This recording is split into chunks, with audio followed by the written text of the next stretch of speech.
मैं उठा नहीं जाता, बड़ा मुश्किल हो जाता है। कोई इंसान दुनिया का सुस्त नहीं होता,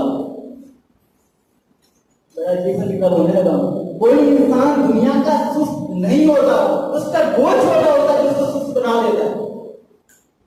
उसका गोल छोटा होता है, उसका मिशन छोटा होता है, उसकी ख्वाहिश छोटी होती है, उसके ख्वाब छोटे होते हैं जो उसको सुस्त बना देते हैं।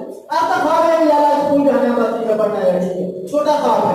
आपका ख्वाब है मैंने एमबीबीएस करना है, मैंने यूनिटी में नर्स में प्यार में इंजीनियरिंग करनी है, मैंने पाकिस्तान का बेस्ट इंजीनियर या आईटी प्रोफेशनल बनना है। ये बड़े ख्वाब होंगे। जब बड़े ख्वाब देखोगे वो सुस्ती खत्म हो जाएगी। आप लोग कहते हैं सुस्ती है खत्म, एक चुटकी में खत्म हो सकती है। ख्वाब गोल मिशन बड़ा बना के देखो। ये सोने